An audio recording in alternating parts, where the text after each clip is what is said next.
Non, j'ai commencé le doublage, en tout cas, il y a une petite trentaine d'années maintenant. Les Japonais, ils ont une manière particulière de le faire, le manga. Ils n'ont pas du tout les mêmes conventions que nous. Le personnage va crier, la bouche va rester ouverte, et l'autre, il va faire papa, papa, papa, papa, papa, et la bouche va rester comme ça. Je passe déjà 8 heures par jour devant un écran. Et je suis un peu saturé, en fait, au point d'avoir un rejet. Je ne pouvais plus ouvrir un ordinateur.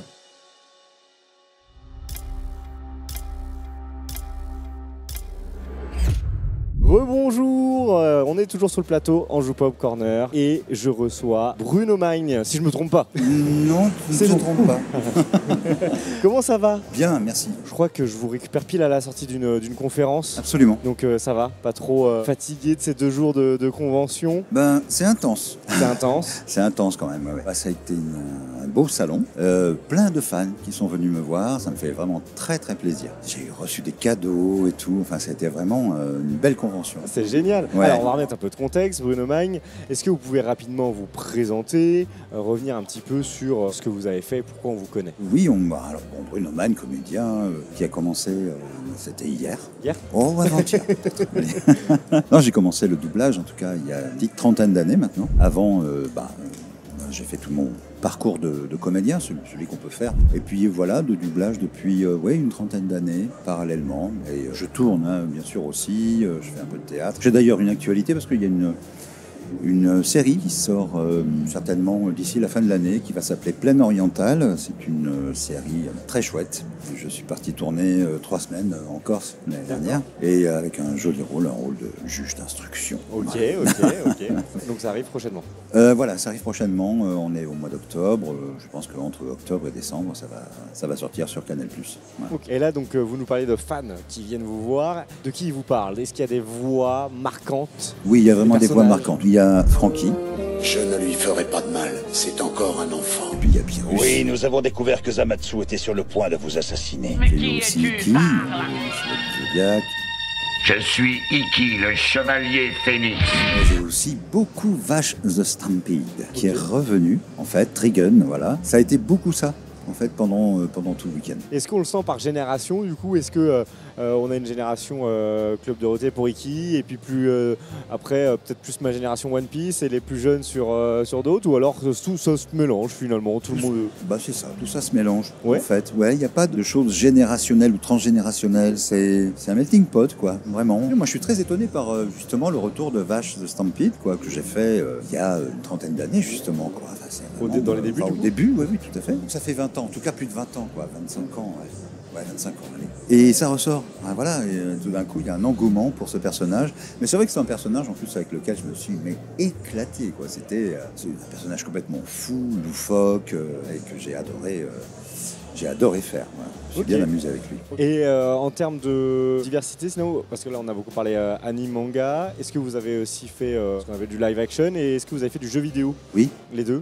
Est-ce que tout est pareil, ou est-ce qu'il y a des grosses différences dans le métier, quoi, vraiment dans le... Quand vous dites live action, c'est tout ce qui est acteur. Ah oui, acteur physique, parce que là c'est vrai qu'on a parlé d'animé, donc peut-être qu'il y a moins, je sais pas, je vais peut-être dire des bêtises, mais est-ce qu'il y a moins de lip sync ou etc. sur de l'animé que quand on est derrière un acteur physique en chair et en os? C'est un peu différent, oui, parce qu'on a plus de latitude dans l'animé. On exagère peut-être un peu ou... Alors, c'est pas qu'on exagère, c'est que les Japonais, ils ont une manière particulière de le faire, le manga. D'abord, on sait qu'ils enregistrent en studio, un peu comme au théâtre. Il y a un metteur en scène et il joue les scènes. Et ensuite, les scènes, elles sont dessinées. Okay. Voilà. Okay. Et ils sont ensemble? Ils sont ensemble. Les différents comédiens au Japon sont ensemble, ce qui n'est pas toujours le cas chez nous. Ça peut être les deux. Ça peut être les deux. Oui, tout à fait. C'est fromage et dessert, vraiment.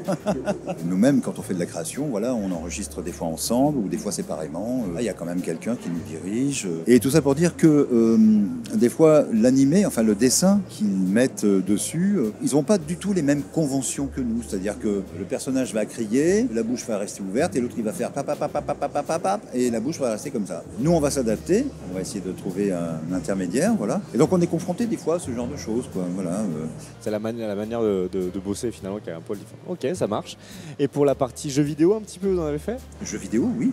On travaille sur la wave, en fait. On n'a pas toujours du contexte. Ah oui, ça, on ne sait pas vraiment on se pose ce qui se passe. Non, on ne sait Ok, pas d'accord. forcément ce qui se passe. En revanche, on entend ce qui se passe. Et donc il faut qu'on se débrouille avec ça, souvent. Donc ça demande un travail d'imagination, Exactement. projette. Et d'essayer vraiment de sentir, de comprendre, mais de sentir surtout ce qui se passe en fait dans la scène pour pouvoir la restituer et dans notre langue en plus. Et avec une contrainte qui est une contrainte de temps parce que on a la wave, enfin je sais pas si c'est clair pour les gens, la wave c'est la bande en fait qui a. Ah, donc on a une wave et on essaie de se caler dessus. Alors des fois on a un peu de latitude à l'intérieur et puis des fois il faut être vraiment pile poil. Surtout quand on est dans une cinématique. Aujourd'hui, il y a de plus en plus de cinématiques dans le jeu. Et donc là, on est un peu comme dans le doublage. Il faut vraiment que ça colle. Sauf qu'on n'a pas forcément une bande rythmo avec la détection que ça demande. Et donc, il faut s'adapter. Là aussi, il faut être précis, il faut être très concentré. Ok, c'est quand même des techniques finalement différentes qui vous ont demandé tout au long de ces 30 ans à vous adapter à différentes techniques, à différentes manières de faire. On apprend, on continue. Et ce monde avec la rencontre avec les gens, le monde des conventions, des festivals, ça fait un moment que vous avez mis les pieds, c'est tout frais. En fait, je suis rare en convention. Ah. On en profite. Je crois que ma première remonte à plus de 20 ans et je crois avoir fait 2 conventions avant le Covid et là c'est la 4e. C'est quoi? C'est peut-être parce qu'il y a une petite actu ou c'est juste une envie ou voilà, non, c'est parce que l'occasion qui se présente. Ça m'a été proposé. J'ai dit oui avec plaisir et puis Ludovic est une personne que j'apprécie énormément et donc bien entendu je lui ai dit oui. Et question que je me pose moi, est-ce que vous, parce que j'imagine, enfin je sais pas, ça se trouve vous étiez déjà très fan d'anime, etc. Mais peut-être pas du tout. Est-ce qu'en tout cas ça vous a donné envie de consommer ce type de contenu? Est-ce que vous regardez de temps en temps des animés? Je vais vous dire en secret. Pas du tout. Non mais c'est ça la question. Effectivement, mais c'est pas parce que j'en ai pas envie, il y a des choses que je regarde avec plaisir, mais je passe déjà 8 heures par jour devant un écran. Ouais, donc on a peut-être envie de faire autre chose. Et ouais, et déjà, et en plus, je dois m'occuper de tout ce qui est ma partie administrative, donc je suis sur un ordinateur, donc je retrouve un écran, et je suis un peu saturé, en fait, saturé d'écran, donc j'essaie de me reposer une fois que je suis en dehors. Et puis, il y a eu pendant pas mal de temps, je faisais aussi de la musique, et je faisais aussi du montage d'images, du son, etc. Et donc, les heures sur les écrans, en plus des écrans sur les plateaux de doublage, mais c'était... Voilà, et j'ai eu au point d'avoir un rejet à un moment donné. Je ne pouvais plus ouvrir un ordinateur. Je pouvais plus, vraiment. Alors je pouvais encore aller sur un plateau de doublage, mais je ne pouvais plus du tout regarder un écran. C'était respirer, prendre l'air. Waouh. Mais c'est valable pour les animés comme pour n'importe quoi. C'est pour tout. Hein. C'est pour les films aussi. Je vais même plus au cinéma.